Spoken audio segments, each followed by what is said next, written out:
feeling cold against your skin. Running through the chaos, letting all the sin. Temptation in a bottle, ready for the night. Craving for the thrill, it's time to ignite. Dark desires burning bright, echoes in the dead of night. No retreat, no looking back on this heart attack. Hey, ladies and gentlemen, how are you on this Monday night for you guys? Tuesday afternoon down here. Weird how time zones seem to work, right? Apparently it is Tuesday here, but Monday for you guys. It is good to see you all. You know, I have been following, before we get into tonight's episode and we wait for people to sort of pile in here, change over from other channels or wherever they're coming from. I want to give you a quick little update about what is going on with the Australians on the cruise ship in Tenerife. It is really strange. So I told you yesterday that the Australians would be the last ones to leave and that their plane would be the last one to make it there. Except their plane never made it there. So did you guys hear this today? The Australians, basically the government in Australia had to change the plans because their plane never showed up.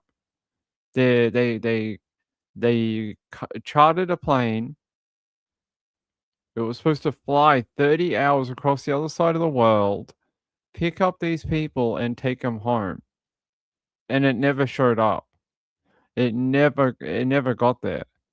And so far the government hasn't exactly explained why the plane never got there, but some interesting things have come out in the last few hours in the media. According to some of the information that I've been able to track down, the government was having issues with finding people that would actually work the flight. So they were having problems finding people who would go all the way to Tenerife, pick up the people, come all the way back. And the problem is because they would had to isolate when they came back to Australia, even if they were an overseas person. So if they hired, say, Dutch people to man the flight, if it made it back to Australian land, they would have to go into 3 weeks of quarantine in the facility, the same place that people from the ship are going to go. And according to the information out at the moment, a lot of people were saying no, that they did not want to work it and they weren't willing to go into quarantine for almost a month. So I don't know if that is part of the reason why the flight never made it to the location, but they're saying, oh, it was something to do with the plane and there was some sort of maintenance issue or something. I mean, it's been a pretty poor response from the Australians, I have to say. Pretty poor.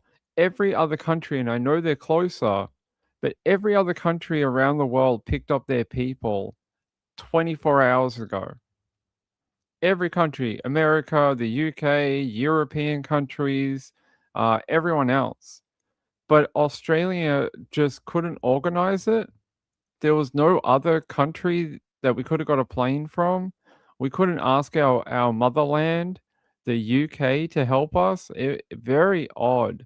Really, really strange that all of a sudden, it was supposed to be 5 o'clock today, they were going to get picked up on the island of Tenerife, and the plane never showed up. So what did end up happening? Well, they changed the plans. So instead, they sent a medical plane, like a Learjet, from the Netherlands. And it flew from the Netherlands down to Tenerife, picked up our people. They also sent a second flight, which was much larger, and that was to pick up the remaining crew people who were being flown back to the Netherlands. So, and yeah, Gayla's right. It's because the ship had to go. The Australians couldn't wait any longer. The mayor of the island wanted the ship gone. He was already annoyed that the Australians would not be going on Sunday. he wanted everyone gone on the same day, on the Sunday. The Australians ended up getting a 24-hour sort of period where they could extend it. But the mayor's like, after that, it's got to go. I want it off the island. So they had to go today. And so they ended up chartering this other flight. It came and picked them up, and it was late. It's supposed to be gone by 5 o'clock. They didn't get picked up till 6:30 in the evening, and then that flight took about it was about 4 hours, something like that, something multiple hours, and then they flew up to the Netherlands, where a second flight is going to meet them, and then they're going to go back to Australia to Perth. Very, very strange because when I look at the map, it actually looks like it is closer to fly from Tenerife to Perth than it is from the Netherlands to Perth. I don't understand the logistics of the aviation of where certain good routes are and how to refuel, but yeah, that is what happened. No one quite knows at the moment. They're saying they will give us more details on what went wrong once the people are back here. So once everyone is back in Australia, they will give us more details on exactly what happened. So right now, don't know very much, but all we know is that there was supposed to be a flight, it never showed up, and the Australians had to go to the Netherlands instead. Uh, I'll let you know when I know, but right now that's all I know. That's all I know of what's going on. So I do know they did make it back to the Netherlands, but after that, I haven't heard any updates whether they're on the second flight. Apparently, they could be in the Netherlands for up to 2 days, waiting for this flight to come from Australia. So that tells me it's not even in the air yet. That what happened? What happened to it leaving on the weekend? It's bizarre. So it's really strange. No one quite knows exactly why or how, but something went wrong. Something went terribly wrong. So poor Australians. I hope they're going to be okay, and I'll give you an update when I have it. Hey, Kathy, good to see you. You're not feeling that well. I'm sorry you're not feeling that well. All right, no more cruise ship stuff. No more cruise ship things. It is done. Although, if you're in America, that would have been a very frightening night last night to see them fly over the border, go to Omaha, and then hear that two of them were displaying symptoms of the virus. One of them tested positive, the other has not. It's a bit freaky. All right, I want to talk to you about our story for tonight. It is a really, really sad story. Now, this is a new type of episode that I am doing, and it is called Find Out with Me. And we're basically going to find out together the details of the story. Now, I know a outline of it because I've had to be able to do the show and make everything and prepare for the show. But the fine details and exactly what happened, I don't know very much. So me and you, we're going to find out together. And this story, you talk about a mom, Katherine Torbick. She's 43, and you talk about a great mom. She was she has a son, and she lived for this son. She worked 3 jobs is what I have in my notes here. 3 jobs to support her child. Worked 3 jobs every week. That is, talk about a dedicated woman. So apparently she's a nurse and she's from Illinois. She did nursing, she worked in a medical spa, and she worked in a third place as well, just to be able to provide for her kid. And I think, we could use more people in the world that are that dedicated to their own children. And unfortunately, she's got this scumbag boyfriend named Kevin Motykie. He's 56, so he's got 13 years on her. And the basis outline for this, before we start digging a bit deeper, is the police said they responded to a welfare check at Torbick, so that's Catherine, at her home, at 9:20 p.m. on April 20 and found Motykie in the garage and his ex-girlfriend dead on the couch inside the property. When Motykie was taken into custody, officers found an audio recording device in his pocket containing a nightmarish 7-hour recording of him torturing Katherine. He had been recording it, and prosecutors say the recording began 2 a.m. on April 20 and lasted until 9:24 a.m. the following day, containing her, or not the following day, the same day, April 20, containing horrific audio of Torbick being repeatedly assaulted and pleading for help. Now, he was also done not just with murder, not just with assaulting her before death, but also sexual assault. So, this audio recording also has him sexually assaulting her before her own murder. I've never heard of something so crazy in my life. That is bonkers. How I It's one thing to kill someone. It's one thing to be very heinous in your killing and to torture someone, but then to record the entire ordeal. For what reason? Did you think the prosecutors were going to believe your story that somehow it was all her fault? I've never heard of someone thinking that that is a great idea. You know, we talk about dumb people, dumb criminals on this channel all the time. And I'm glad that they are dumb because seems like they keep recording themselves or providing the evidence to the authorities every single time. And again, this one is no different. Seems like he has done exactly that, recorded his offending and made it very easy for investigators. What an absolute dope. I want to take you out to a video and then we're going to look at some more details. So you guys are finding out when I find out. I didn't know that he had recorded it at all. That is like, why? What is wrong with people in life? Yeah, I'm gonna take you out to video with CBS News. In this case actually made a taped testimony to police saying that she thought her boyfriend was going to kill her before prosecutors say that he did.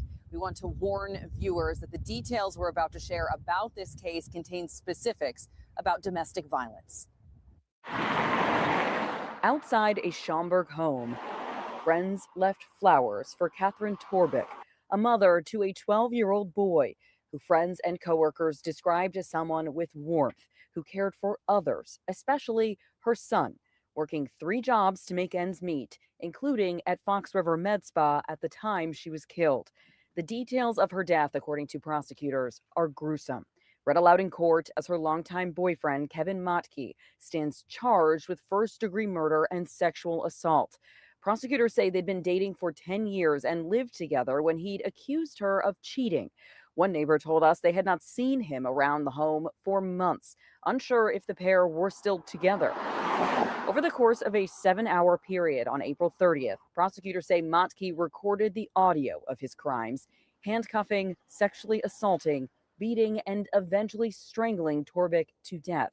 As Torbick screamed, asking him to stop, we're told the audio recording catches Motykie telling her it was party time and continued. Torbick tried to get away, but court documents say she was bound with duct tape, which you can also hear on the recording, before she was strangled to death. As she died, Motykie is heard saying he is going to die by suicide. Eventually, a witness who had just started dating Torbick came to her home after not having heard from her. He called police. Motykie was found alive in the garage. It was the first time police had encountered him after Torbick filed a felony complaint against him on March 15th, and there was a warrant issued for his arrest. At the time, as we mentioned, she'd been hospitalized after she said she'd been attacked by Motykie days before her death. Let's pause it there. There seems to be a few details that weren't present in what we talked about before. The person who came to the home and discovered all of this, I think, judging by the audio, is maybe a new partner. That's interesting. So is that the reason, Kevin went ballistic? Is because she had been dating someone new? That's the first thought that goes through my head. Is that what's going on here? Did they have this 10-year relationship? Did they break up? And then he go ballistic because, he's very possessive, and now he's seeing her, hearing about her with this other guy, and then he's just having a meltdown about it. Very interesting that the person to find her the next day is her current sort of boyfriend or person that she was seeing. Um, and then we hear about like what is on that audio tape. The fact that he says that after she dies, that he is going to also die. How come they're always such a wimp? It's almost like you want to egg them on. Effing do it. Like what? Like what are you doing? You're okay killing someone else, but when it comes to yourself, you suddenly don't have the courage. You suddenly lose your self-esteem about it. Like what's going on? You, how come every time this happens? Every time we hear about someone wanting to do something like this, um, it's always like, oh well, I killed the first person, but I was going to, but I wanted to have a nap first, and I was like, I got up from my nap and I had different ideas. And then someone knocked on the door and, I didn't get a chance to undertake that activity. You're okay killing the girl, but suddenly when it comes to doing something to yourself, you're all like, "Oh, I could never. I could never." Says a lot more about him, about his motivations, about what type of person he is, and the type of scumbag that he is. The fact that he recorded all this, including, like I said, you can hear on the tape her being bound by duct tape and her pleading for her life on that tape. Absolutely brutal. Now, we're still trying to figure out exactly what happened from the time that warrant was issued and this crime happened. We've been in touch with Schaumburg police, who said they were at the home, checked at least 40 times since that warrant was issued. Also checked in other areas around Schaumburg, including Mount Prospect, Lake Villa, and of course then back at the house over multiple dates. Court documents reveal that he was living at the home at the time of this crime, and that's something police say they did not know. In Schaumburg, Sabrina Franza, CBS News. So they say there that he was living at the property at the time. That's not very conductive to a um a good situation, is it?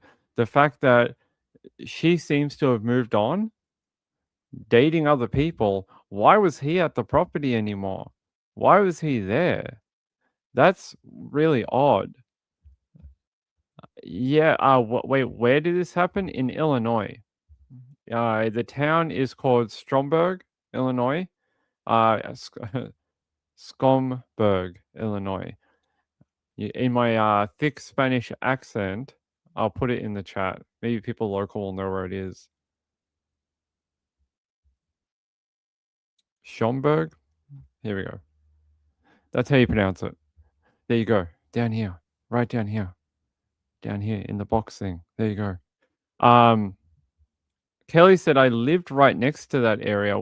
It looks like a nice area. Everything I saw about it looked like a nice area. Doesn't mean crime doesn't happen, but so prosecutors said the couple had been in a relationship for 10 years but broke up in January, and said in the recording that Kevin accused her repeatedly of cheating on him as she screamed for help in the recording. The horror audio includes hours of Kevin allegedly handcuffing, beating, binding with duct tape, and sexually assaulting his former girlfriend, and ended with him strangling her to death. That girl went through the range of it before her death. Really did. Here's a photo of him and I'll show it to you. Why does he always have that absolute dejected loser look that we see in a lot of mugshots every single time? They're like a carbon copy of each other. They always have this, you know, just loser look about them. You know, the freaking 21-day stubble on the face, bro, that's not a beard. That is a cry for help. And whatever is going on with the hair, I don't know what's going on with the hair. Bro doesn't look like he's washed it or combed it in about 4 weeks. So obviously not taking care of himself either. Marilyn said 10 years. 10 years together. And look, a 10-year breakup is nothing to get, sneeze at. It's a very serious life event.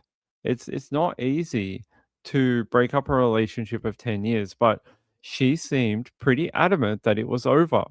And it's probably because of the behavior of him. If he was doing these things during a breakup, what was he doing during the relationship? What kind of you know, what kind of things was he doing when they were like in a where he had control during the relationship in 10 years? That's what I would like to know, and we don't have that information. At least not yet. Let me have a look. All right. So let's read on. I'm glad we're discovering this together. I have not read any of this yet myself. I saw the outline for the case. I thought it would be a good one to go through together, and I've not heard any of this yet. The scene inside the home was discovered after her new boyfriend, it was the new boyfriend, who has not been named, called police to say he had not heard from her in over a day. Prosecutors said the relationship between Kevin and his victim ended their. Wait. Prosecutors said after their relationship, 10-year relationship, ended, she began seeing a new person in April. Police said they were aware of a recent DV incident at the home involving both of them in March, obviously Kevin being the offender, where he allegedly choked her and tried to gouge out her eyeballs. Why is he still at this home? Especially after in March, a month before she started dating someone new, he tried to choke her, and then tried to gouge out her eyeballs. Why is he there? Why was he not arrested? What is going on? What is going on? Sean said he paid the rent. I don't know because she worked 3 jobs, so maybe she is the one with the money. Maybe he's not the one. I don't hear anything about him having a job. We hear a lot about her having a job. I haven't heard anyone describe what he does yet. Do you? I haven't seen it in any of it describe what he does for a living. I've heard it say that she worked 3 jobs. She worked very hard. I haven't heard anything about him. So I don't know if he's paying the rent. I don't think so. Or at least it doesn't seem so from the reporting. Yeah, at the time of that alleged attack in March, Motykie had been pending arrest warrant for aggravated domestic battery from that incident.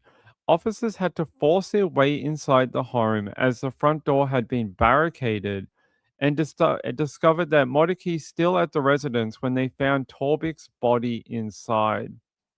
A proffer of the recording found on him allegedly included audio of Torbick repeatedly begging for her life throughout the 7-hour ordeal.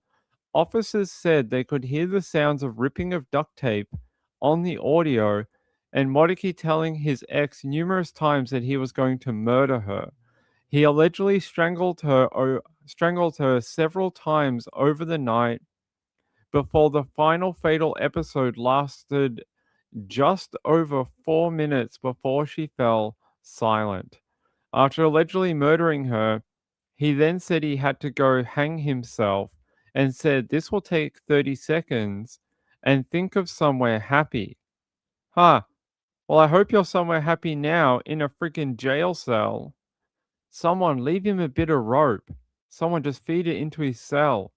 Like, really coax him. Be like, hey, there's some rope. Look, it's your friend Mr. Rope. Yeah, this guy. What a trash bag, eh? Here's another photo of him where he actually combs his hair and shaves his beard. They say Motykie has faced numerous brushes with the law, including several family members and ex-partners taking out protection filings against him. There you go. So not only girlfriends, but also family members he has abused in the past. They say Motykie is facing first-degree murder charges and he is being held at a medical facility for several weeks before his first court appearance on May 8th, where he was ordered to be held without bail. Thank the Lord that he's being held without bail. Yeah, they said here he has a history of DV allegations against him involving a number of former partners and family members. Brutal.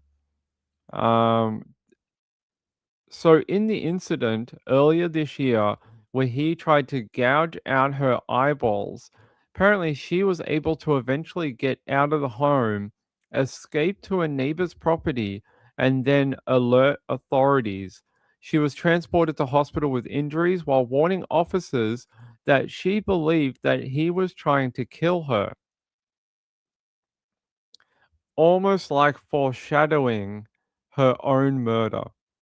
The fact that she told officers the last time he tried to attack her, he is going to kill me. He is going to murder me. And it wasn't on that occasion, but a little bit later, a couple of months later, he did it. I wonder why we don't listen to the women. Like, did anyone listen to her? Or did they go, love, it's fine. We're going to take him in now. We're going to take him in. We're going to give him a slap on the wrist and tell him that he's been a naughty boy. He'll be all right. We'll rough him up a little bit and we'll send him back home at tea time. It is ridiculous. Ridiculous. How is that okay? How is that okay that apparently you got a warning from her? It's almost like we just don't want to believe women. We're just like, oh, until he actually murders you, there's nothing we can do. You call us when he murders you, okay? You give us a call. Should he actually, take out that threat and actually murder you, you come and haunt us, and then we'll take action because we'll see your ghost. And then you'll make your ghost make a report, and then we'll go and arrest him, okay? That's what we're going to do. Ridiculous. Ridiculous. How many stories do we read where women have foretold their own death in a previous violent episode? How many times have we read that on this channel? So many times. It is very frustrating to hear because if they had taken the threat seriously, they could have banned him from that property and got her away from him, and maybe just maybe she would be alive today. There are so many women that we read about where if people had just listened to what was going on, not treated it like a number, maybe they would be alive today. And that is very hard to listen to, that we could have saved her. We could have saved her if we just listened to her. And that is very frustrating. I hate when we have to read about that. Why are we not taking it seriously? And I'd like to know if there's, I don't know, it's just bizarre. SPL said legally though, what can they do? They can ban him from the premises. They can put in a protection order and he can't be within 100 feet of her. Why was none of this done to protect her? He tried to tried to choke her and gouge out her eyes. Is that not enough? Like, what is enough? Where is the line? Is it now the line? Now that she's dead, we're like, now we can take all the action in the world. Is that it? Because it seems like you have to actually be murdered for anything to happen. And I've seen this sentiment play out with women on TikTok and other places where they're like, they're not going to do crap until I'm in a body bag. And it seems like that's exactly what it is. It's very sad, very sad. Jesse said one of the problems is that in most cases of strangulation without death, there is no visible marks left. They don't believe women. Sad. Now she's dead. Now what can we do? Nothing, right? Can't bring her back. So do we just go, okay, now we do him for the murder? It's like, how do we fix this problem and get the guys beforehand? How do we stop it? It's such a hard problem. We got to, you can't believe everyone. You got to validate claims. That's always weird. I was going to do a story the other night. There was a story I had the other day where a woman made up claims and it cost a bunch of guys their jobs. She ended up being charged in a court of law over it. And those guys still never got their lives back. Apparently, one of them had children taken away from him.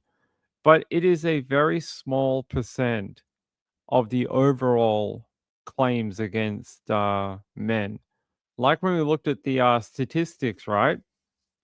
The majority of women, like over 98% of women, how do they die outside of a natural death? They're killed by their partner.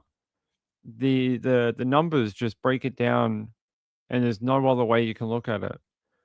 Men die in multiple other ways outside of a natural death, but women solely are killed by a partner. Solely. That's the only other way they die. They only die when people murder them, like the lover, the partner, the husband. There is no other way, and it's shocking, shocking that even with that proof in the statistics, in the numbers, that we don't do more. I know people are saying a piece of paper banning him from the property wouldn't have done anything, but and the time frame is quite short. We're talking, what is it, like April 20 to so April 20 is when she was murdered. The other one was in March, right? So within 1 month, from one incident to being murdered, about a month or so. Brutal. Absolutely brutal. Just crazy. They're saying here, based on the audio recordings, Motykie had been living in the home as recently as March 22nd, alongside his order of protection cases over several years. Kevin was also accused by his brother, a plastic surgeon in California, of stealing over $458,000 from his business during the COVID-19 pandemic. And then apparently he's been in trouble with the law dating back over 35 years. Said he pleaded guilty to a forgery charge in 1991. He also has cases for reckless driving, retail theft in the 80s. There you go. Also cases for that back in the 80s. Let's see. In the incident in March where he tried to gouge out her eyeballs and choked her until she couldn't breathe, he had her at knife point. He had a bladed weapon on him, basically holding her against her will at the time, according to the details here. All right, let's see what else we can find about Catherine. Now Catherine's son, I feel very, very, very sad for her kid, right? No drug. I don't see any drug charges. No. No drug charges. Let me see if I can find anything else about it.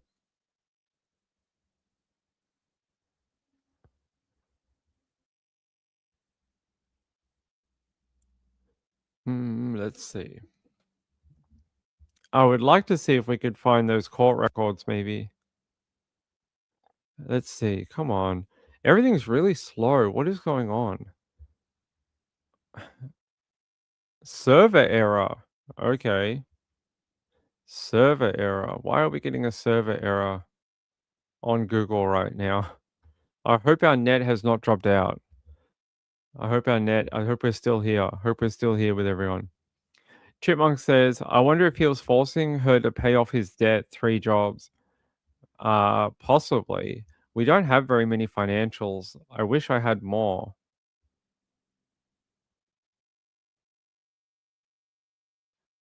I don't know what's going on with our net. We've been having these weird issues for like a month where when we're on the live stream, we can't seem to get into other tabs for some reason. It's really weird. Ever since they did an update to the Chrome browser like a month ago, yeah, and they added like the AI to it. So I do have the case with his brother. It was on Law Justia or Justice, whatever you call it, Justia Law. There is a thing here for his brother. I think this is the one where it must be where he was accused of, yeah, must be when he was accused of taking that money. Sorry, I know it's a white background. I am sorry. What is this?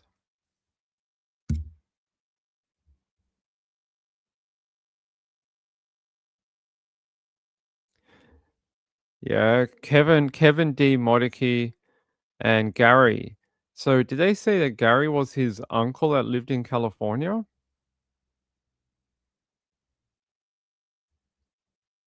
I suspect this is the fraud allegation against him. This is an appeal document, so we're not going to get very much out of that. But I think that must be for his brother. When was it filed? April of 2025. April.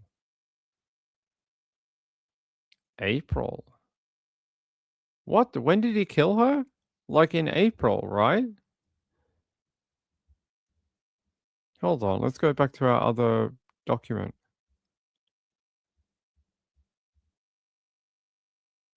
His first court appearance was May 8th.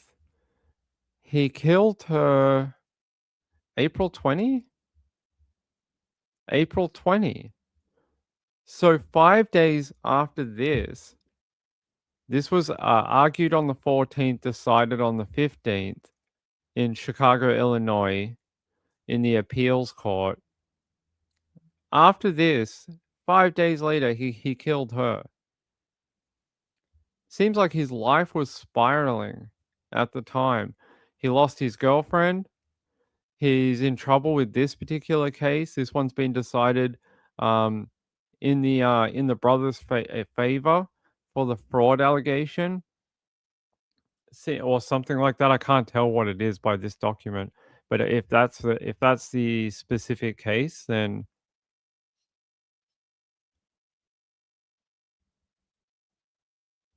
I can't tell because they're citing when you see things like although the motion to cite our court's decision in Gilbank was granted, I think they're basically naming other cases which they're looking at precedents for.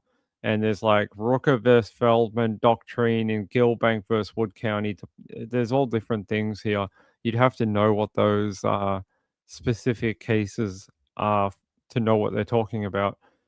Hey, good to see you, go. Yeah, we know that. Oh, in 2025. So no, it's a year ago.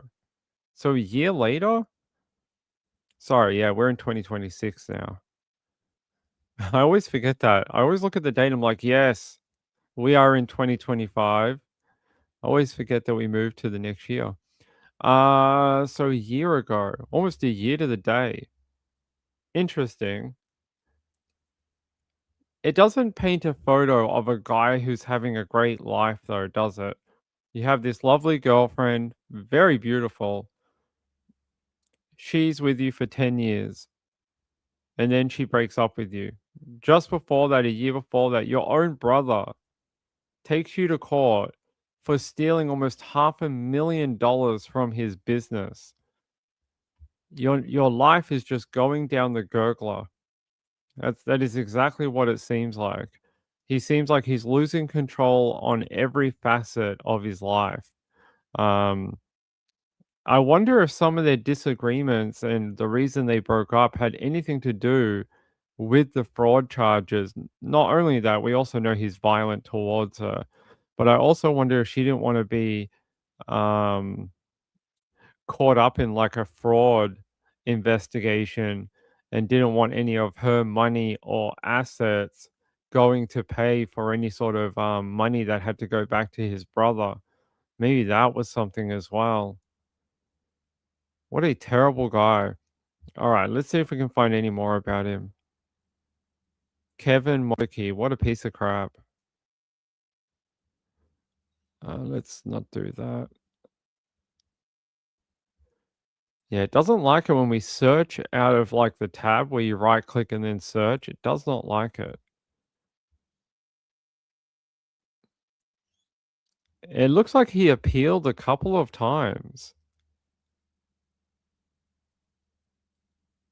It looks like he appealed a couple of times, actually.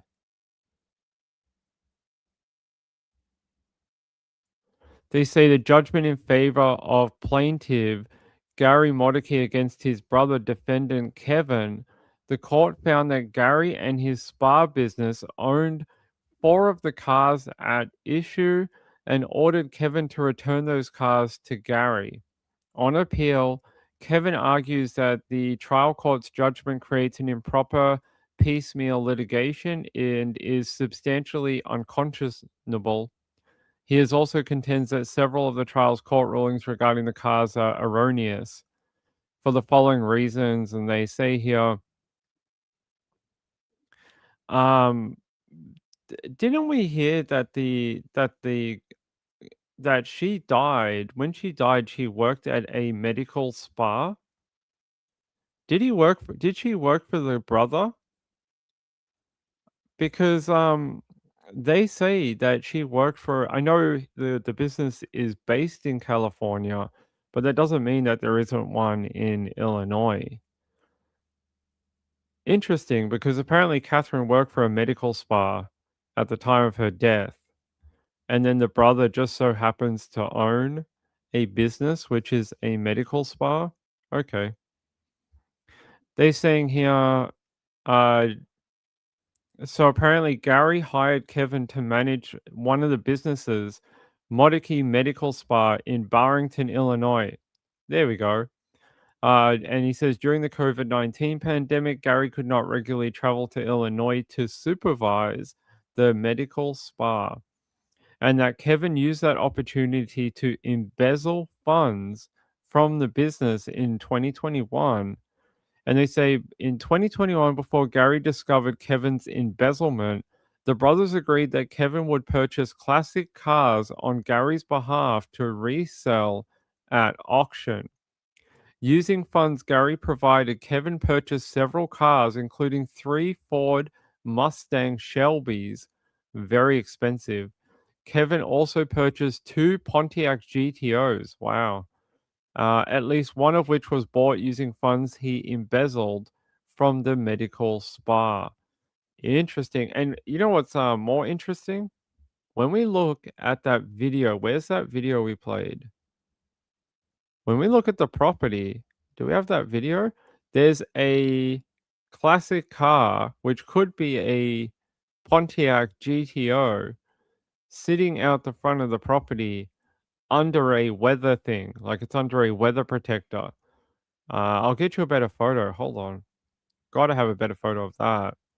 This could be all interlinked. It really could. I don't know. That looks like not a Pontiac. That might be a Shelby. That looks like a Cobra. There it is. It's the silver one right there. That might be a Cobra.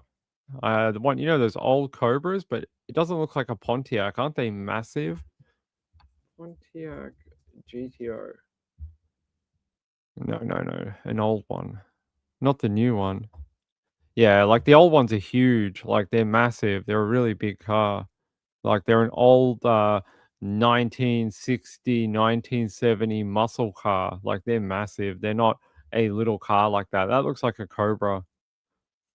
That might be a Shelby Cobra or something like that. Um, there's one of the classic cars. Is that one that he stole from his brother? Maybe. Interesting. You know, anytime you start lending money, even to your brother in this type of situation where you're like, "Hey, take this money and invest it on my behalf," it never ends well. It never ends well for anyone. Is it an old Corvette? Corvette. Silver Corvette. It fits his personality. It looks like it's the one with the roof that comes off too. You can see the soft roof on it too. But yeah, it could be. It could be the Corvette. Corvette. Is it a Stingray? An old Stingray, like the one with the nice hubcaps, the one with the spiky hubcaps. Maybe it's a Stingray. Could be. They don't mention anything about a Stingray, do they, in our document?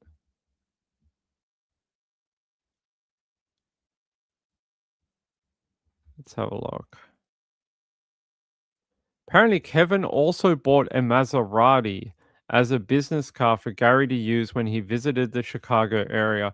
Something just reeks here. You're like, hey, brother, I bought you a Maserati for the one time a year you come to Chicago. It just doesn't seem right.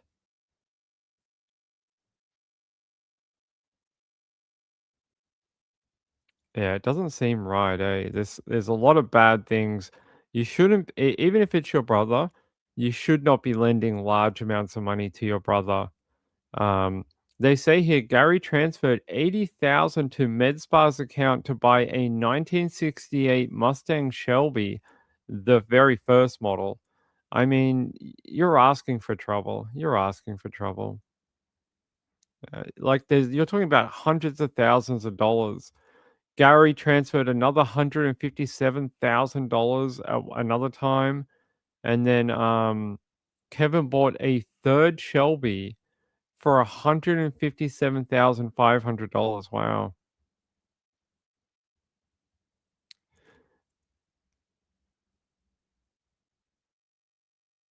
So apparently Kevin lied to people around him saying that his brother bought him the cars as a gift for all his work that he did in Illinois with the business. Okay, sure. They're saying here Kevin also entered 4,000 different entries into a spreadsheet for their like personal expenses on the business for him that totaled $458,000 in unauthorized personal expenses for Kevin. Oh my god.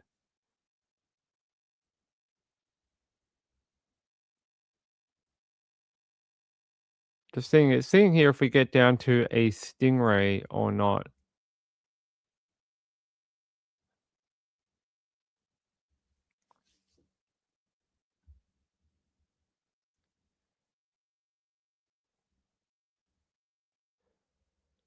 I don't see any here. They seem to only be interested in the Mustangs and the Maserati. I don't see anything here about a silver Corvette. Yeah. No silver Corvette mentioned in the lawsuit with the brother. So maybe Kevin owned that one. I don't know how much it costs for that type of Corvette, but I would have to think it's not cheap. It would have to be not cheap. I think they're basically classic cars now, and they're worth a lot of money. So yeah, he even ripped off his own brother to the tune of possibly like $1 million. When you add up the cars, each one like 150 ish $1,000, and then the $500,000 in expenses on the account, you're talking like almost $1 million bucks. Gail said plastic surgeons make bank. Yeah. Oh, by the way, Lisa, thank you, my friend. Lisa said a bit broke at the moment. You did not have to donate then. You should have kept the 20 for yourself. I would have understood. It's fine. You could have it for I can refund it if you want. But Lisa says, please click like, and if you have a spare dollar, please donate it to Ping. He works so hard for us. Let's appreciate him. I'm very, very thankful. It's very kind, very nice of you to say that. Yeah, she has a point. It's very, very nice of you guys. I appreciate it. You guys are far too nice to me all the time. Far too nice. I appreciate it though. All right, let's continue. Yeah, let's see. I want to see what else we can find about. Let's have a look at the car. So we all think it's a Corvette. Corvette silver soft roof. I don't like any of these. It's like a real old one. It's not a 1990. It's more like a 1960. Might be this one. It might be this one. What would it cost for a 1964 Chevrolet Corvette? Even this one, like this is very similar. I wonder what is the price for that car? It doesn't tell me. It just says you can buy it, but it doesn't tell me how much it is. Why won't you tell me how much it is? About $70,000 if you want that car, and it's not even the Spider variant. It's is that considered a Stingray? Is it the same one, or is the Stingray got added extras on it? Sometimes is the only difference between the normal model and the one that has a good name is like a bigger engine or a different X, Y, and Z. So what's the difference between the Stingray and the other one? Bigger engine, maybe? This is a Stingray version, not in silver though. Not in silver. But yeah, it could be that car. It looks very similar, has the soft roof on it. This car, this one here is $100,000. If you want this car, this red one, $100,000. So there you go. You want to buy it, 100 grand. This is Woman of Steel says, there you go. If you have to ask, you can't afford it. I cannot afford it. I probably will never own a car like that. Gayla said, I'm happy you said Spider because that's what I said. Yeah, Spider, Stingray, whatever it is. Isn't there a Spider car too? Kelly said Stingray is faster in a few different features. That's what I would figure, that it's probably just got like something different about it compared to the base model. But yeah, 100 grand if you want these 1964 Chevrolet Corvette Stingray convertible. If you want that one, 100 grand. So I mean, Kevin has I don't know if his one's worth 100 grand. It could be sitting there for like 10 years and it's got no title. It's rusted. It doesn't drive. It could be worth like 20 grand. Yeah. But either way, where did that come from? Where did that one, since he owes his brother all this money, somehow embezzled $500,000? Did he use the $500,000 to buy that car? Because I can't imagine he's making a lot of money from being a manager at his brother's medical spa. I can't imagine he's on like $250,000 a year or anything. Jules and me said could get more at auction for the car. Yeah, could be. A Porsche Spider. Yeah, that may be the one we're thinking of. Let's have a look. Let's go. I wanna go back to being more about Kevin, but hey, Kevin's got a hell of a history. So he would have had to pay back his brother. That is what the appeal judgment 12 months beforehand means, is that the appeal court threw out his reasoning for an appeal, basically he asked the court to overturn the original decision that was found against him. The appeal court said no, and basically told him that you are going to have to be liable to your brother and you're going to have to pay back this money.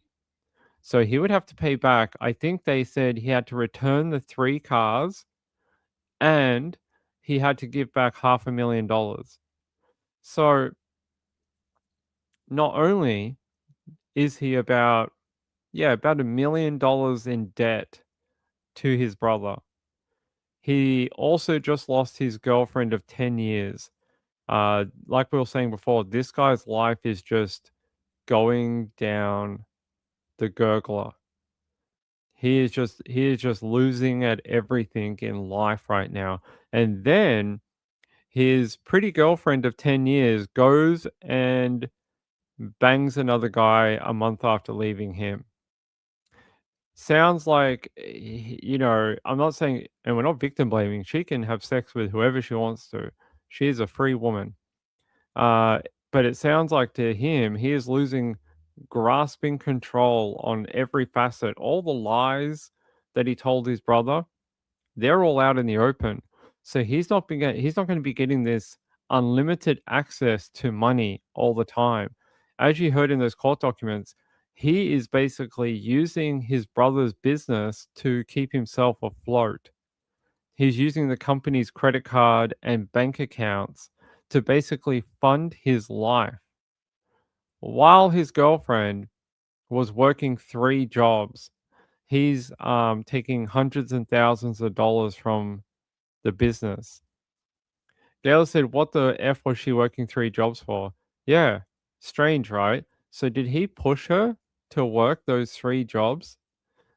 I mean, strange. I think we're going to find out more information about the financial background on this as we go through it, because there's some very odd financial details here. I reckoned she worked at the business.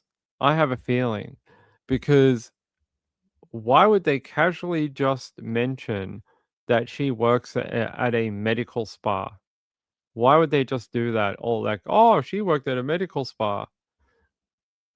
I have a funny feeling she worked for the brother.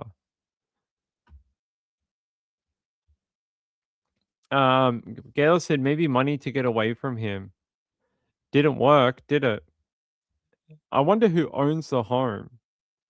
Who owns the property? Is it her or him? The cops said he was still living there, so maybe it was her home, not his home. Let's have a look. Let me see what else I can find.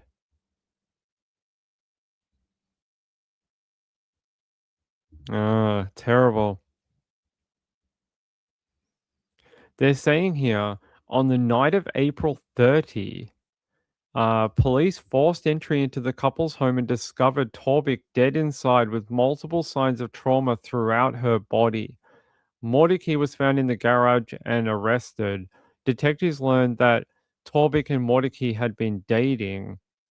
The Cook County Medical Examiner's office determined that she died via strangulation in a homicide. The Cook County judge ordered Motykie held pending trial at a detention hearing Friday. In the days since her death, condolences have poured out online.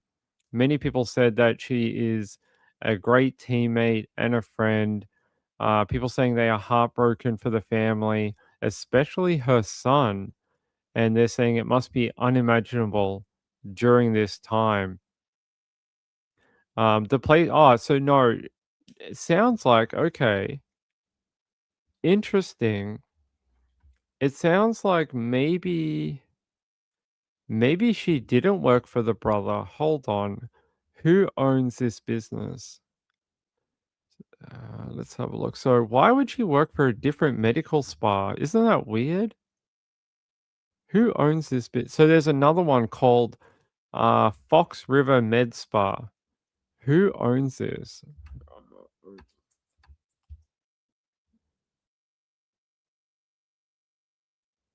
So, the owner of that one is a woman called Julie Bevel.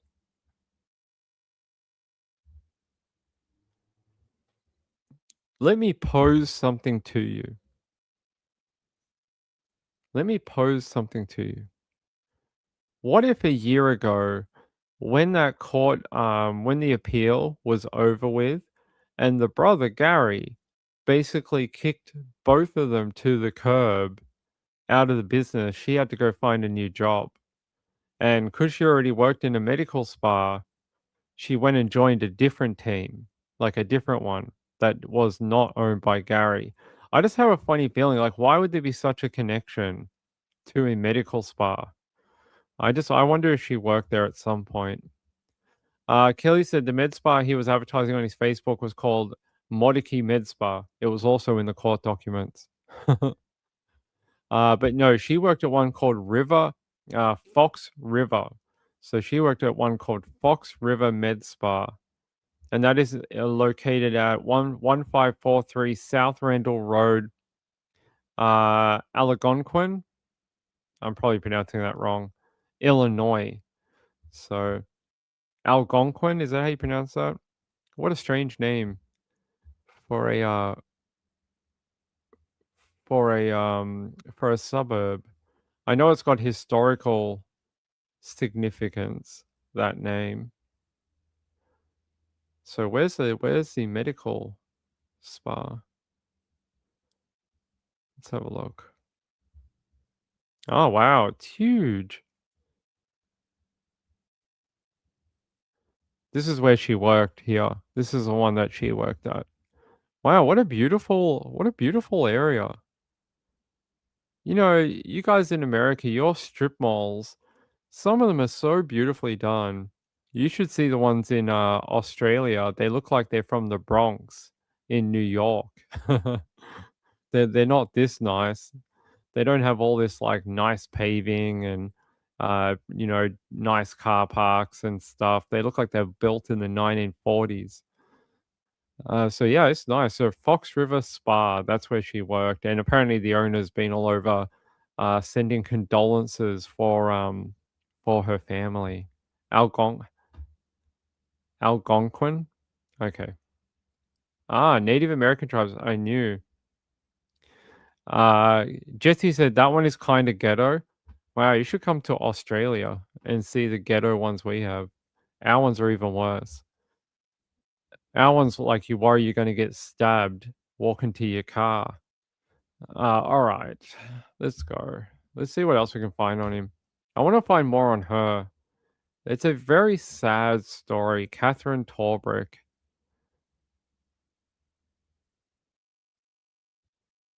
There's a thing here.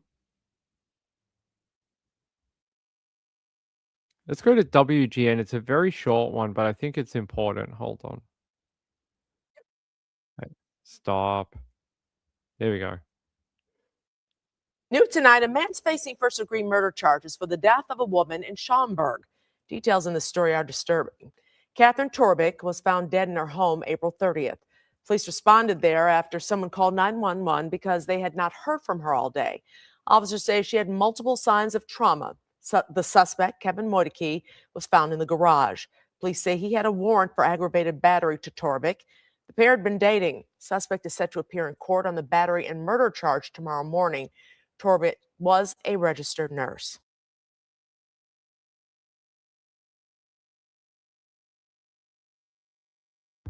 That is not the video that we're supposed to play. There was a video with some of her family and friends saying how much they missed her and things like that. And they played the wrong one. Good work. Good work. What was that? What channel was that? WGN News out of Chicago. How dare you? Who is this? Hold on. Have you seen these weird freaking videos Have you ever seen these weird videos? I'm not going to play it so they don't AI me. But have you seen these dumb videos? Homicide by They like random stuff. They're made by like AI. They got like the wrong information. They've got this weird voiceover here. I'll show it to you. Torbick, and that they did not believe there was any continuing threat to the public. Like, this is just AI slop. It doesn't like, why do you keep zooming in on her face and her eyes? It always look, dun dun dun, look, some eyes. This woman has eyes. How abnormal. So I just, what are these channels and why do people subscribe to them? So someone here must have known her, says, "Rip Cat. She was in the process of leaving him. Burn in hell, Kevin." If anyone comes across this video and you know her and you'd like to talk more about the type of person she was, not about the crime, but about the type of person she was. I'd like to know more about who she was as a person, not about how she died, because we don't get a lot of information about the person itself, and that's what I really like about true crime, is finding out about different people. If you know her, and if you know Catherine, Cat, and you could get in contact with me.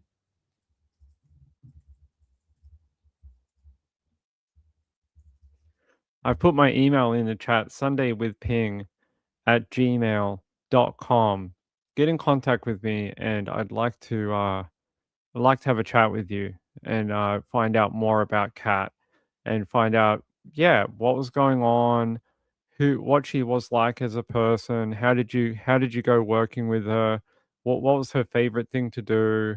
What did you guys get up to at work? That type of thing. That's what I'd like to know. So if you are this person in the comments here, Hada, get in contact with me. Get in contact with me. Don't be commenting on some random freaking video called True Angel News. That's where I like to get all my news from. A place, no, I don't. But random freaking AI film clips on YouTube.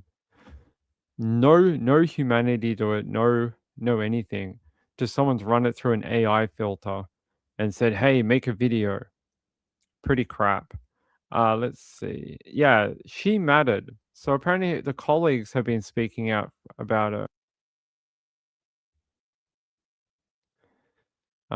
They say the longtime partner of a woman found strangled to death in her home last week will remain behind bars following a detention hearing Friday. Good.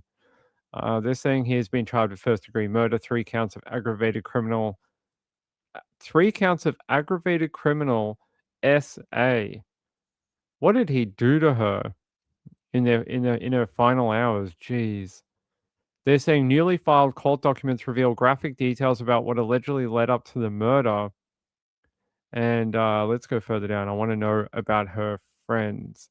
Friends and colleagues of Torbick, who went by Kat, said she lived her life by putting others first in every role she took on, including her longtime position as a gastroenterology nurse, a registered nurse at a Northwest suburban medical spa, and most importantly, in her role as a mom. Prosecutors said someone close to the victim called the police to request a well-being check at the home on the night of April 30 after they had trouble getting in touch with her.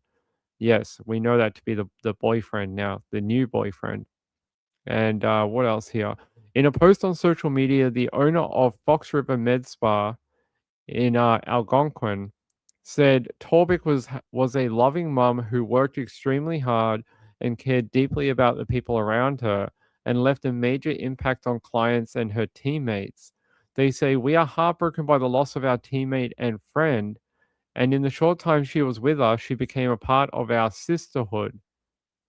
In the short time she was with us. I wonder if she did work for Gary. She brought warmth, energy, and genuine care to our workplace. She loved being a part of this team. We loved having her here. Sounds like she was a good person to work with. Let's see. According to the team at Fox River Med Spa, they wanted to do something in her honor and said they will be hosting a donation-based DV course in her name, with all proceeds donated to Refuge for Women, an organization supporting victims and survivors of human trafficking and sexual exploitation. Torbick's family said they are asking for privacy as they grieve her loss. Yeah, pretty awful. Pretty awful. Let's have a look. So apparently he is still under guard while receiving medical treatment at a treatment facility. Throw him in general population. Throw him in Gen Pop. They saying here at the time he allegedly murdered Torbick, a warrant was out for DV for him already. Brutal. If they had picked him up on that DV warrant earlier, who knows? Who knows what she may have been alive still. Let's see.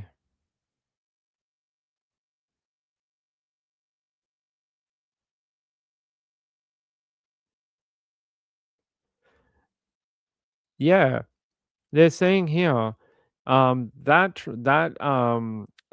bench trial between the brothers, it did find in favor of Gary, and then he did have to pay that money back. So he would have been bankrupt not too far away from when he killed Catherine. He would have been bankrupt at some point this year because his brother would have acted on the debt. And they're saying Torbick testified being Motykie's girlfriend during the bench trial between the brothers. Motykie was also accused of domestic battery in a 2022 case out of Hoffman Estates. According to court records, it's not clear who the alleged victim was in that particular instance.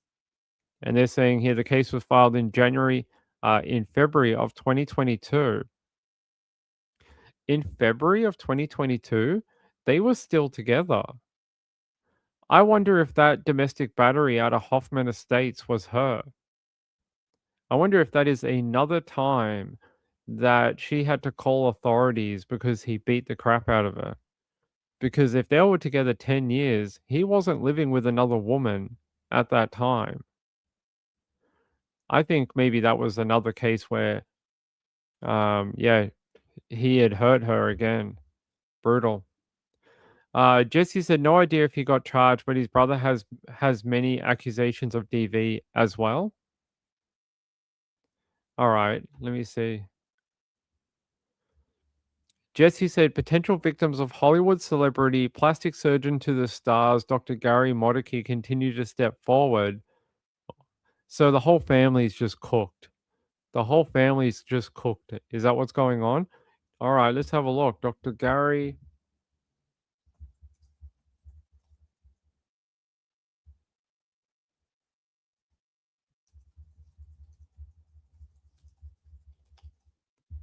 All right. Let's see if we can find anything on Dr. Gary Motykie.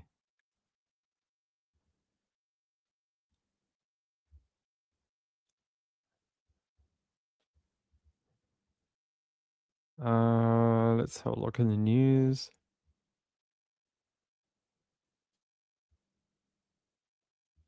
What was it for? What was it for again? Potential victims. Victims for what? Is it DV? Hold on.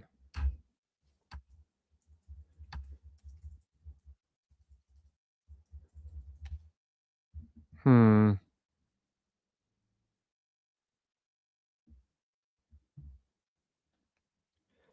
Apparently his clinic was also hacked, and naked photos of women and some men, but women who are getting like plastic surgery, like their boobs or their butt, or they're getting like the liposuction or whatever, or facelift. Apparently, like those naked assessment photos were accessed by people who broke into the computers of Dr. Gary Motykie, apparently.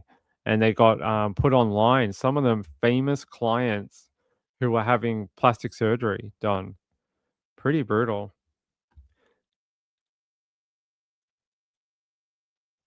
Huh.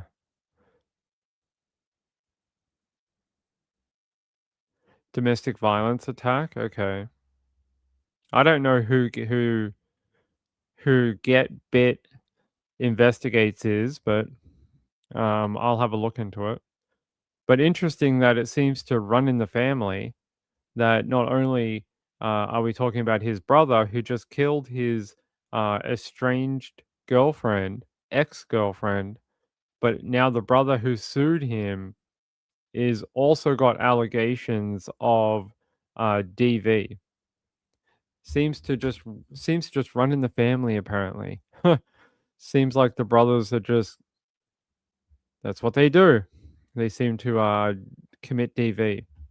All right, let's see what else I've got on here for you guys. I think that's about all I have on her. What a shocking case. This is something we're going to have to keep on top of and follow it through the court, as I would like to. I wonder if he will plead guilty or not guilty. I wonder if he. I mean, it's very difficult for him to put up a defense.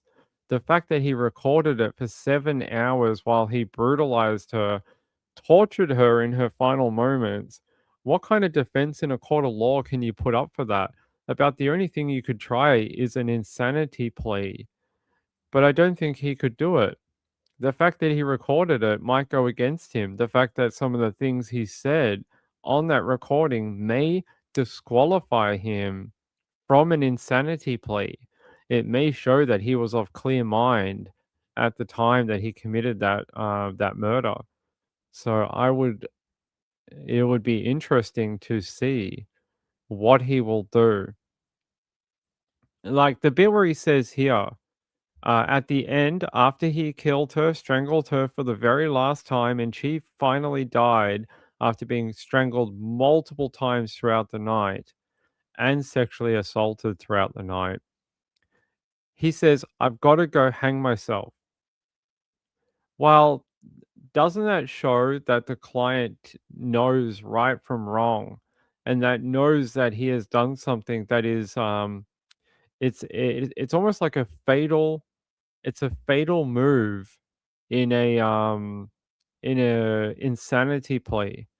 Like you could just show that portion of the audio and it would almost automatically disqualify him, because the fact that he understands that there are consequences to his actions and he knows that he's going to go to jail and be done for murder, possibly shows you that he was of clear mind at the time of the murder. So I don't think he could run an insanity plea. I think he would have a lot of trouble trying to get over the legal hurdles to try and run that.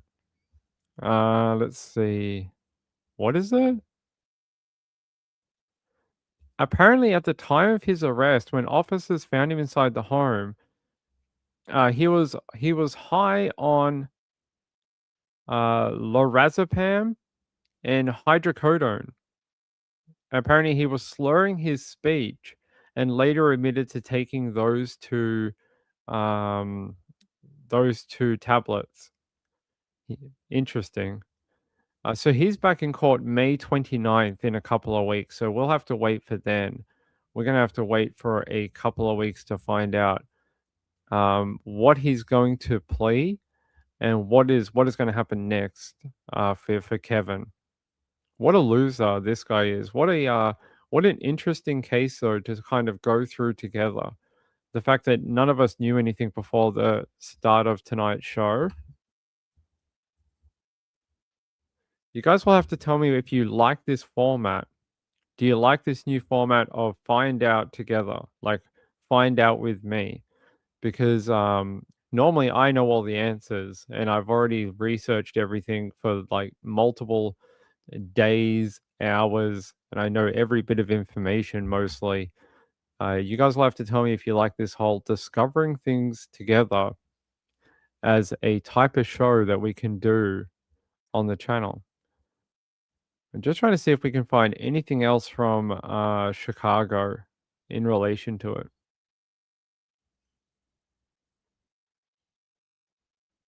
I think that's it. I don't think I have too much more. I think that's about it. You guys like it? Well, we'll have to do it more often. We'll have to do it more often. Kelly said, and so he was on stuff. It seems like it. It seems like he was on it. Okay, everyone likes it? Good.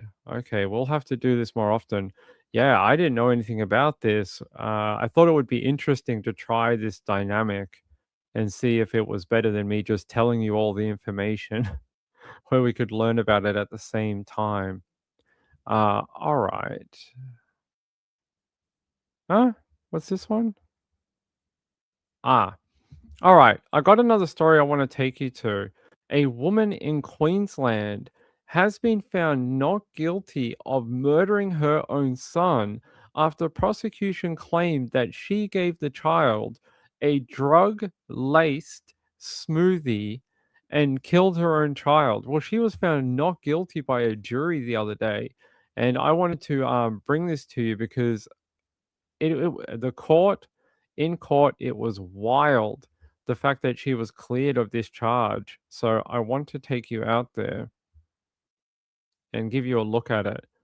Not often we hear of a mom, possibly, well, now found not guilty, but she was accused of killing her own son with a drug-laced drink.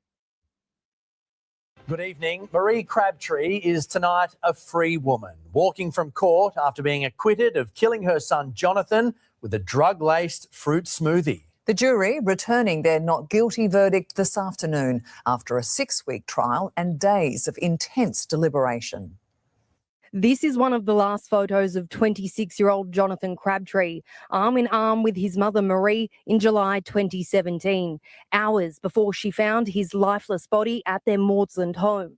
The start of a nearly 10-year search for answers. At the centre of it all, a household blender. Crabtree was accused of using it to whip up a fruit smoothie laced with a concoction of prescription drugs and serving it to her son. A plot, the prosecution claimed, intended to kill him. But the jury didn't buy it, finding the 59-year-old not guilty of murder after a 5-week trial. Marie, do you feel vindicated at all? The mother and son's relationship was front and centre during the marathon Supreme Court trial. The jury hearing it soured over the years due to Jonathan's increasingly violent behaviour brought on by a serious head injury he sustained in a car crash in 2015. Ultimately, the Crown claimed money was Crabtree's motive, alleging she lodged a fraudulent $125,000 claim on her son's superannuation following his death. Crabtree's daughter, Tara, was the star witness, claiming she acted as lookout while her mother blended up drug-laced drinks on 2 separate occasions. The second, she says, proved fatal. Marie, what do you think about Tara's evidence against you? Tara telling the court her mother insisted she say Jonathan's death was a suicide, a possible scenario pushed by Crabtree's defence lawyers with the help of this apparent suicide note from Jonathan. The defence also pointing the finger at Tara, who was granted immunity for her testimony, telling the court she walked away untouched with all of her brother's money. She lives in the house and sleeps in his bed. Have the prosecution made a deal with the devil? Marie, is there anything you want to say? Crabtree maintaining her silence throughout the lengthy trial, never taking to the stand to give her version of events. Silence that tonight is continuing. The mother, after being acquitted by the jury, free of allegations she's borne the weight of for nearly a decade. A really strange case. And when it came to a finality last week, I thought, I'm going to bring this to you because it is wild. The fact that the prosecution made a deal with the sister to give evidence, and then you hear that the sister actually got a lot of money out of his death, also lives in the home and sleeps in his bed. I mean, there's a lot of funny things going on in that one, I'm telling you. And, we have to respect the jury's verdict, but you kind of have to ask, if it isn't the mum, who is it? Gail said, so why was the money not held till after trial? I think the charges came quite late. So it came way after his death. And so it probably all got paid out before they charge someone over it. Yeah, really, really strange case, guys. I've not heard of something like that in a long time.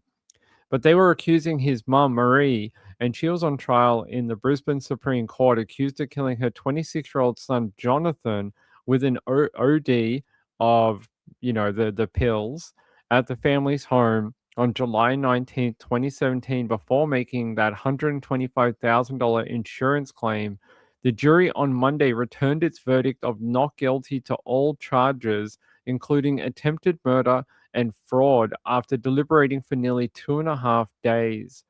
That is a pretty long deliberation. They must have not been in agreement straight off the bat. Crabtree had pleaded not guilty to murdering Jonathan at the home on the Gold Coast and to attempted murder of him in January 2017.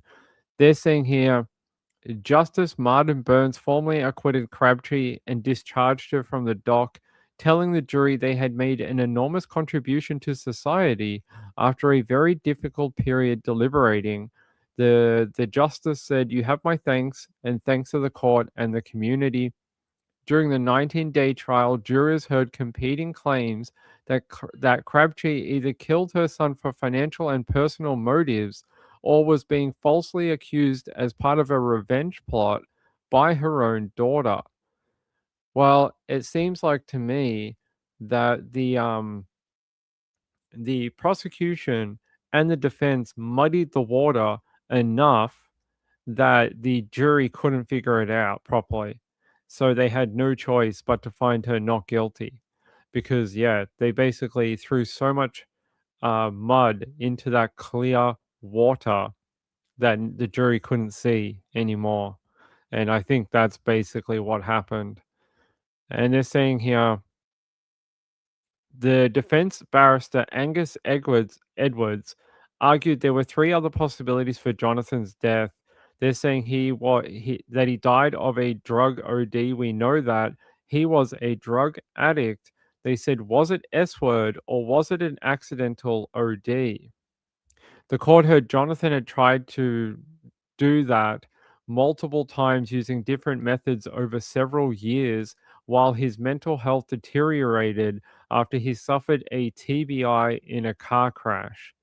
And they're saying he later became violent towards his mother and sister, Tara, with Mr. Edwards arguing that he could have led Tara to kill him and frame her mother so she could take sole possession of the family home. They said Jonathan had a lot of demons. If he was a good person, he wasn't anymore. So they basically said after his TBI, he had basically become a different person. They're saying here jurors were told Crabtree had stockpiled Tara's oxycodone medication and Jonathan was found dead in his bedroom with no signs of the painkiller around his body. There you go. The court heard Crabtree allegedly told Tara not to help Jonathan if she heard him struggling after drinking the drug-laced smoothie and to tell police it was an S word. Tara waited 2.5 years before changing her account to police, saying she was angry at being confined in hospital for 7 months. She had been granted immunity from prosecution in exchange for her testimony at trial. So, a very strange case. I'll show you a photo of Jonathan. Apparently, he got into that car crash and suffered a very severe brain injury that basically altered his personality and the person that he was, which is extremely sad on its own. As someone who had a TBI when I was younger, I always wonder whether it altered my personality at all. So I see how that could affect a family. Warner still said, "I am so surprised. I'm glad they found her not guilty if she didn't do it. This is a sort of opposite of the Corey Richan case. It is a little bit. Corey Richan did it deliberately. It depends what side of the argument you believe. If you believe the sister and that you believe her testimony, then it's murder. if you believe the mom saying that her daughter is just angry at her and is doing it to get back at her, then it's not murder. Gayla said, was his mum his caregiver or no? They lived, I'm pretty sure they lived in the same home and that, yes, she gave some care to him. Woman of Steel said, it's like it's flipped. Yeah, a little bit. The difference with Curry Richards is Curry Richards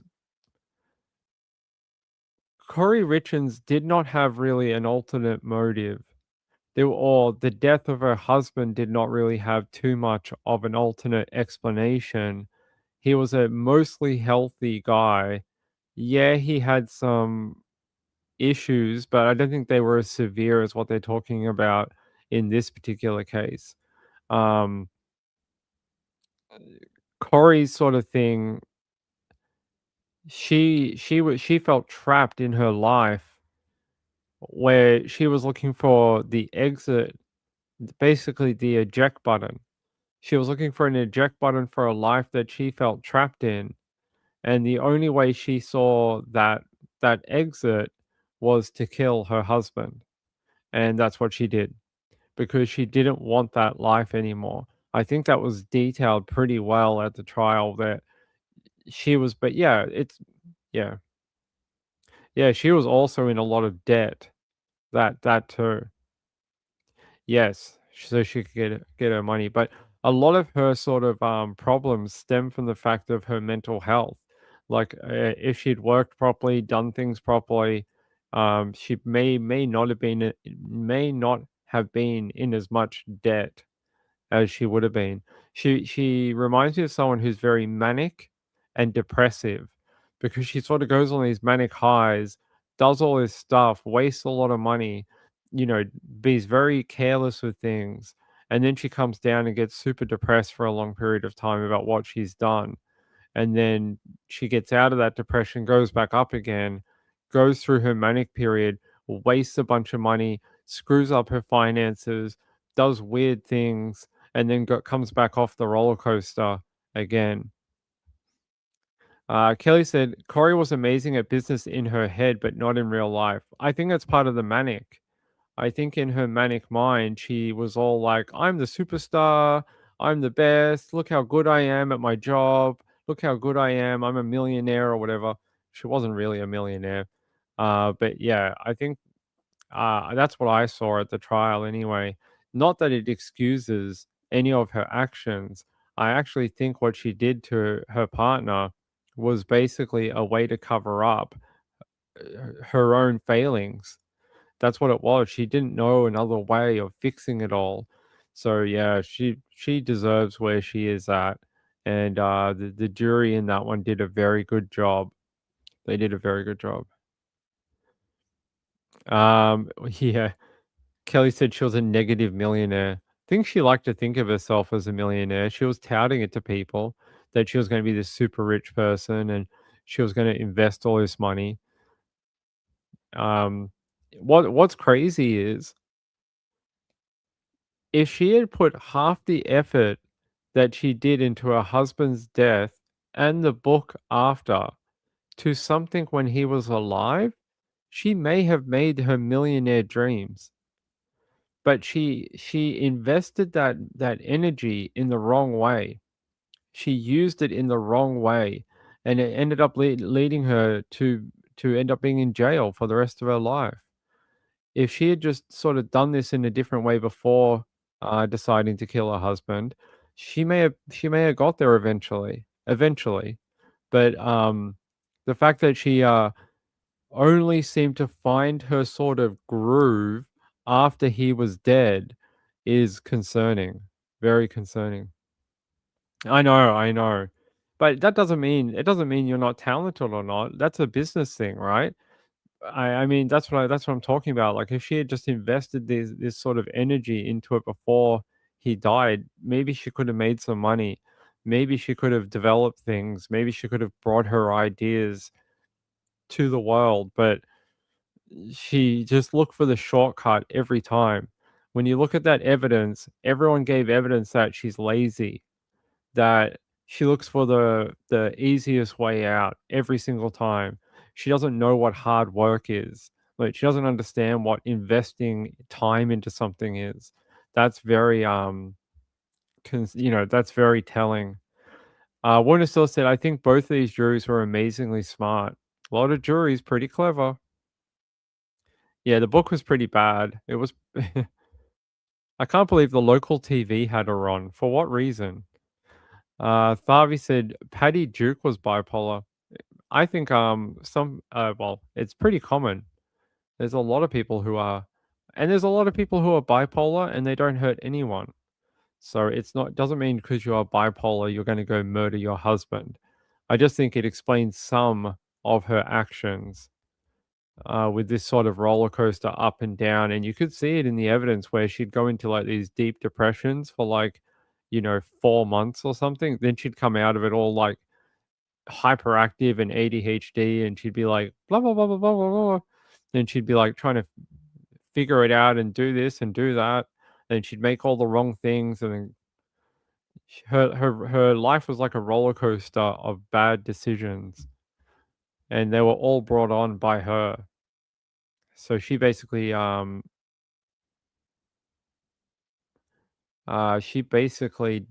screwed herself over in more than one way. Let's see.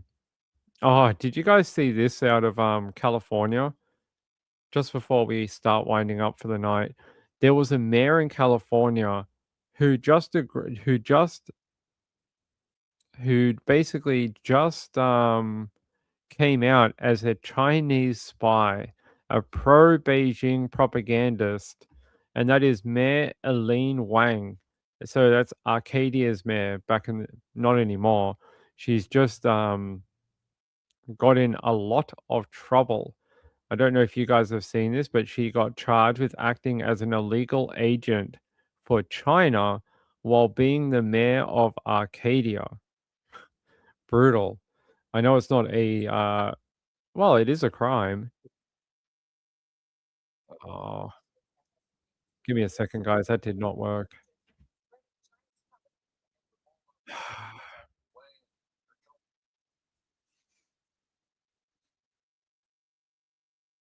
Yeah. Sorry, you guys heard all that but didn't see it. That was very clever. We begin with breaking news. The mayor of Arcadia has agreed to plead guilty to being a foreign agent spreading Chinese propaganda. And for more on the charge against Eileen Wang, we're joined now by Kevin Ozebek. Well, David and Giovanna, federal investigators say instead of acting in the best interest of the people who elected her, Arcadia Mayor Eileen Wang acted in the interest of the Chinese Communist Party. Mayor Wang, seen here in campaign videos she posted online, has accepted a plea deal that could see her spend up to 10 years behind bars. Federal prosecutors say the mayor and a then fiancé were posting Chinese Communist Party propaganda on a website called U.S. News Center.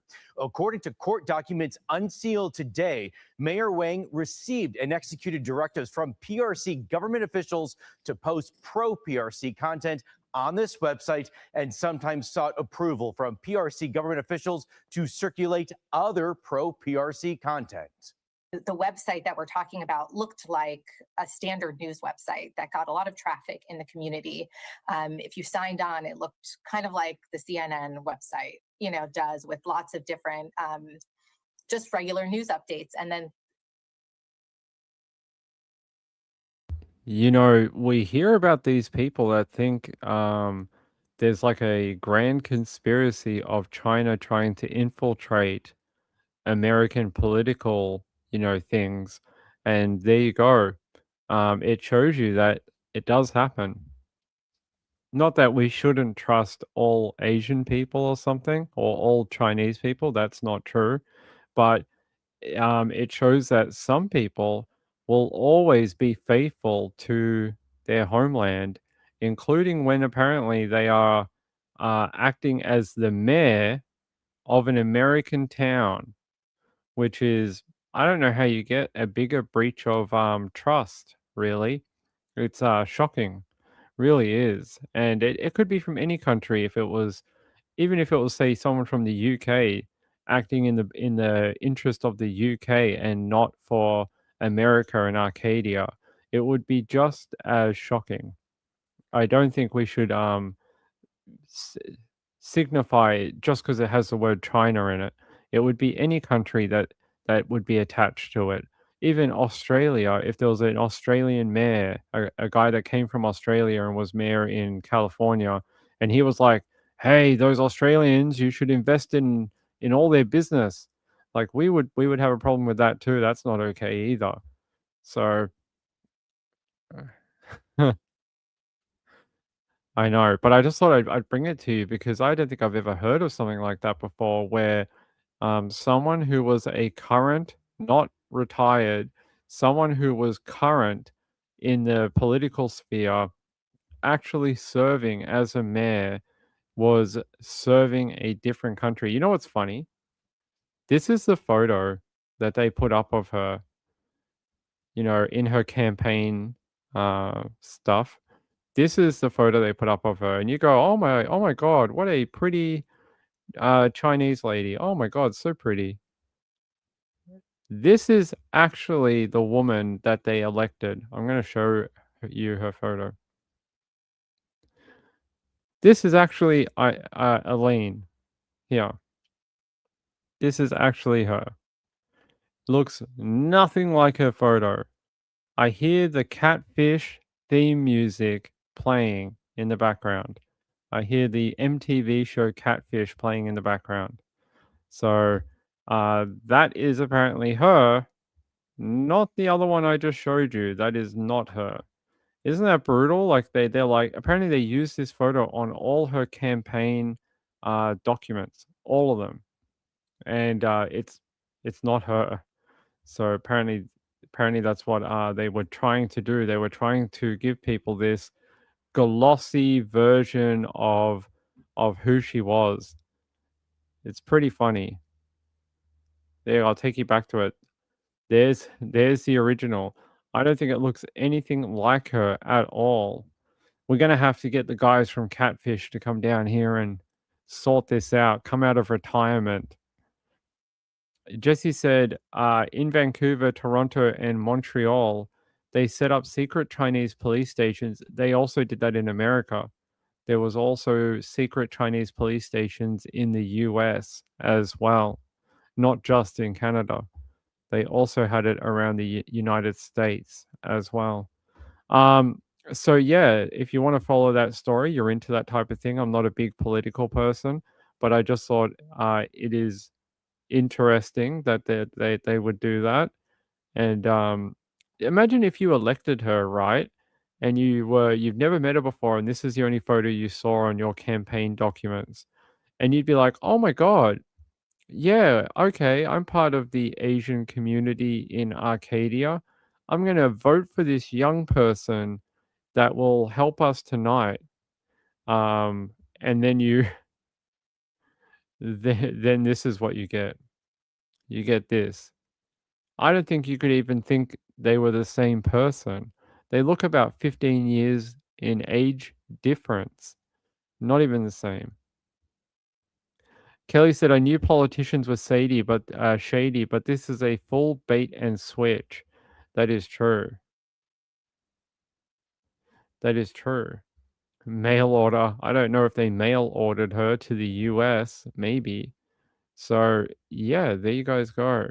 A strange story out of the USA tonight. Female California mayor admits to being a secret spy. Bizarre. Very, very bizarre. Let me see if I have one more story or not. Oh yeah. We got one more. Let's go. We have a one from Hillsborough County.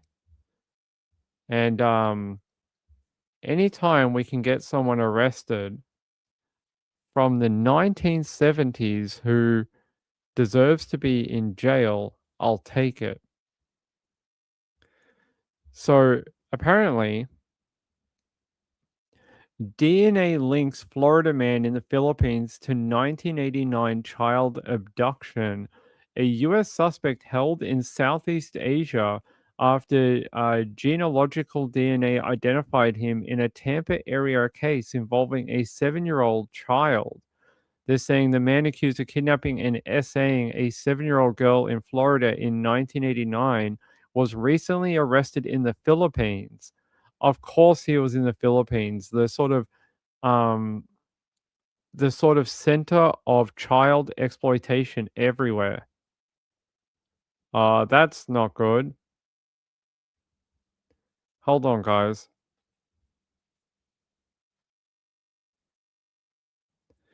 Okay, that's interesting. Guys, I'm gonna drop that and I'm gonna change to another story. I should have got an update about this and I didn't. The court did not forward this to me and I'll have to ask them why.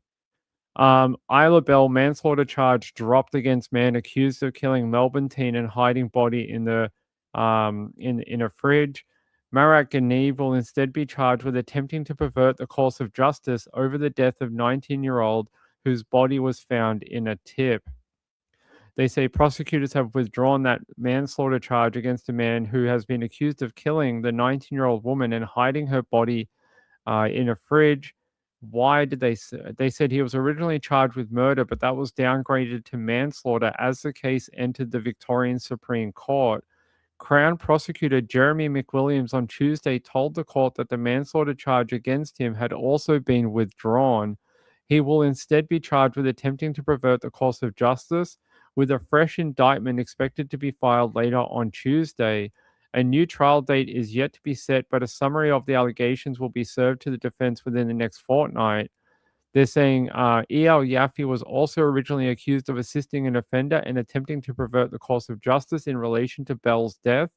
McWilliams on Tuesday also confirmed his charges would be discontinued. They're saying he declined. Apparently, Yaffe declined to comment and walked free out of court. This is not a very good outcome for this one. We were hoping to go to trial. I will request from the Supreme Court an update about this. Actually, I'm gonna ask them now about this. Hold on. Oh no, wait. Is it? It might be pre-trial. I'll try and ask them about it and see what documents are available that we can get from them. That is not great. So that means there really won't be a trial on this. He will probably plead guilty to that perverting the course of justice charge, and no one is going to be held responsible for her death. Why did the prosecutors withdraw that at the last minute? Very strange. I'll have to see what we can find. They're saying a spokesperson for the Office of Public Prosecutions confirmed the charges had been withdrawn due to insufficient evidence to support the offenses. That tells me that they got halfway through the pretrial and the judge was not okay with what they heard as evidence. So for the last few months, they have been going through a pretrial for it.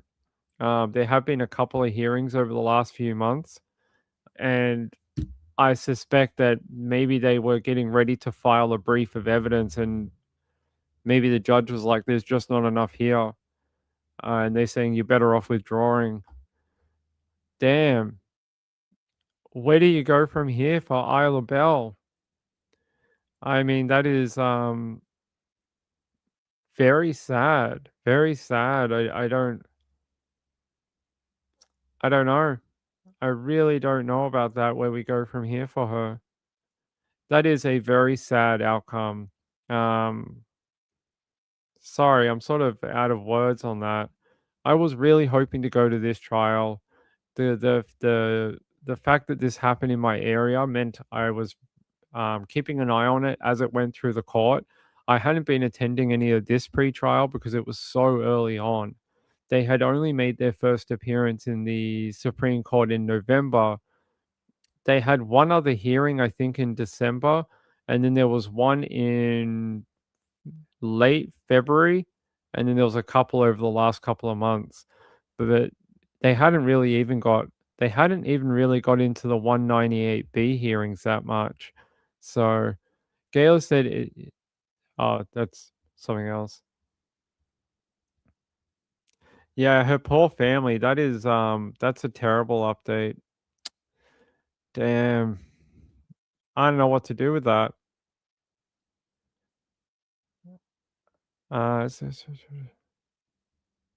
Yeah, that's interesting that originally charged with murder, then it was downgraded to manslaughter.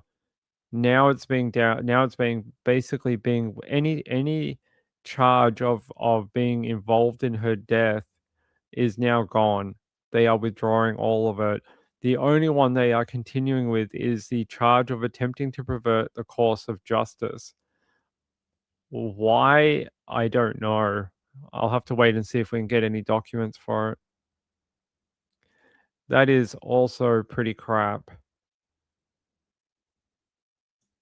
Yeah, the OPP just confirmed the charges have been withdrawn due to insufficient evidence to support the offenses. Why'd they run them in the first place then? I feel like they've just put her family through so much and for nothing. For nothing. So no one will be held responsible for Isla's death. I don't know. I don't know what to tell you. I'm really, really sad about that. I just don't. Yeah. I mean, I guess Thavi said time to get more evidence. I guess that is true. Just because they're withdrawing the charge doesn't mean that they can't go back later and recharge. They're basically withdrawing it at this point in time. They could probably try and get more evidence and have another go. I hope that's what's happening at this point in time because that sucks. That sucks. It really does. I feel sorry, really sorry for her family. You know, they were so happy that someone had been held responsible for her death. Um, uh, sometimes, justice isn't fair, and sometimes it doesn't work out the way we expect it to. We'll have to wait and see what more. I'll get in touch with the court. I'll see now that those charges have been downgraded. Can we get access to those documents from the pretrial or not?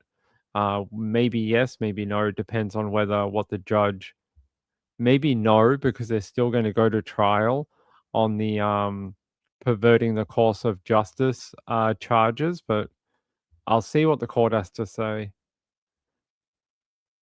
Okay. Okay.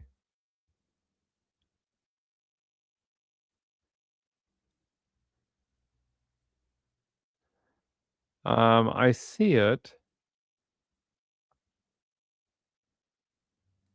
Yeah, I'm gonna leave it. I get it. I don't really want to read that article, but I appreciate it. I appreciate it. We've done a lot of work on that before. We've done a lot of work on the statistics and the different campaigns and stuff like that. The person mentioned in that article, I don't really want to highlight. I've tried to talk to that person before, and all they've done is be rude to me. So I don't really want to give them the time of day. Okay. I got some work to do. I gotta go get in touch with the court, see if I can get some articles on what's going on with Isla Bell. And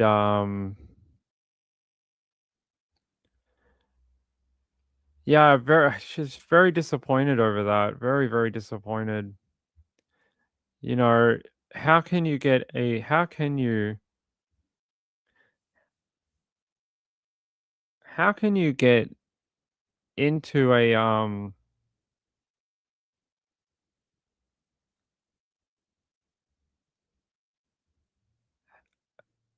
how can you put or alleged to be put a woman in a fridge, take her around Melbourne over the course of a month, leave her there allegedly, and then get told, no, we're not going to continue with the charges after going through this court phase for what, over a year, 15 months? No, like almost, yeah, like 18 months or so. Like that's brutal, absolutely brutal. And the fact that you're going to withdraw it at the 11th hour. after it already made it through the magistrate's court and then got upgraded into the Supreme Court when it was committed to stand trial, which was already a process. Like, it went through the magistrate's court, which took about a year. And then it goes to the Supreme Court. And then after a few months of being in the Supreme Court, you're basically like, yeah, we're going to get rid of that. Brutal. I get if you can't prove the murder charge or the manslaughter or the fact that they were in any way in. What about the CCTV camera? They said they had CCTV. Sorry. They said they had a CCTV camera that demonstrated someone killing her. Do you guys remember that? That's what they said. I'm not perjuring anything, or that was what they said at the time. That came from the document from the police. That's what they said they had.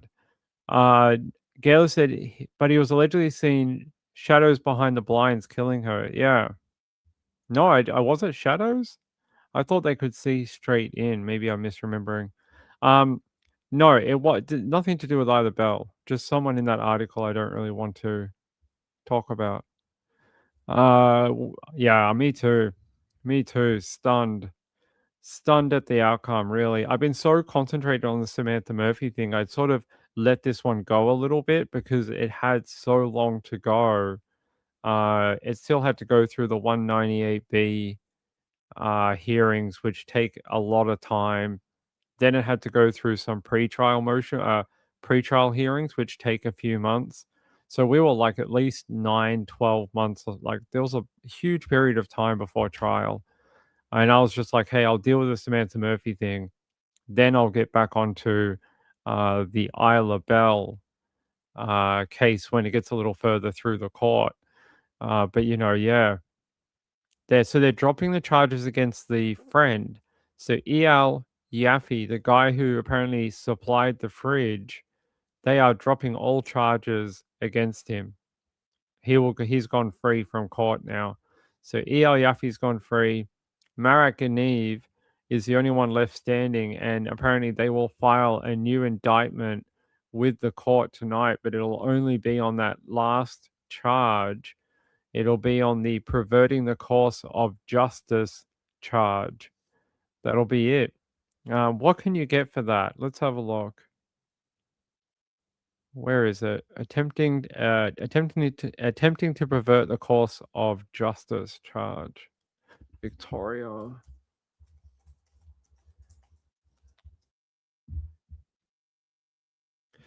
In Victoria, attempting to pervert the course of justice is a serious common law offence with a maximum penalty of 25 years imprisonment. This offence, often heard in the county court, involves any act meant to obstruct, prevent, or defeat the administration of justice, such as fabricating evidence or intimidating witnesses. Could also be by moving her body around in a fridge.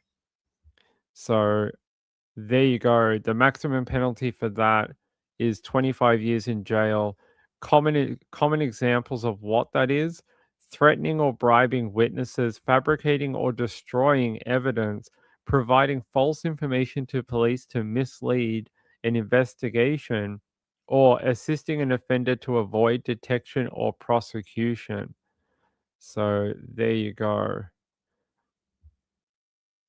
Yeah, he tried to go to Bulgaria. So I don't know, guys. I don't know what to tell you.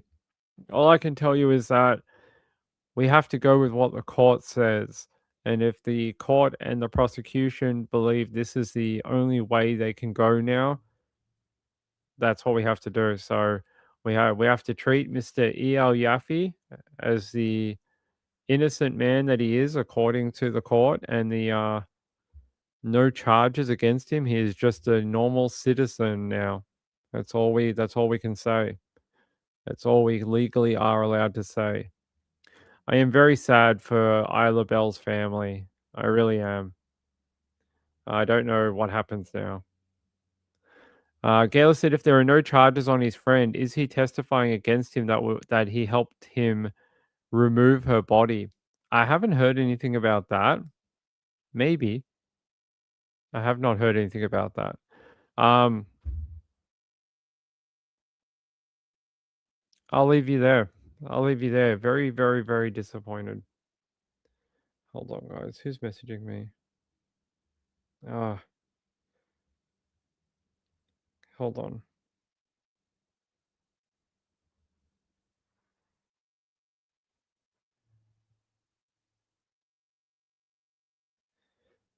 All right. Let me just double check my emails. Sean, thank you for the donation. I appreciate it. Sorry, I only caught it just then. I appreciate all the people who support this channel through the PayPal and the links. I wish we had the American ones. I don't remember what they're called, Cash App or whatever, but can't have them in Australia. Not allowed to. They're American only, which often causes problems, unfortunately, because a lot of people in America use Cash App and what's the other one called? Venmo. But you're not allowed to open a Venmo account or a Cash App if you're not an American citizen. They are only for the American market. So we're not allowed to, which they're a cool idea. I hope they come here eventually. But yeah, apparently even if you try to open one, they'll find out and they'll close it. Apparently people have tried, like YouTubers have tried to open them outside of America. Woman still said, in America, a prosecutor can be disbarred for bringing a charge without enough evidence. Look at Barry Morphew's first trial. That prosecutor was disbarred. That's true. That's true. Woman still said, use PayPal. We do. Hopefully, more people will use PayPal. The links are in the chat and underneath the video. I will see you. Oh, Sean gifted a membership to someone. Thanks, Sean. I appreciate it. I got some emails to write. To try and get some information on this particular thing. So I'll see what I can find out, and I will tell you. I'll tell you what I find out. All right. I love you all.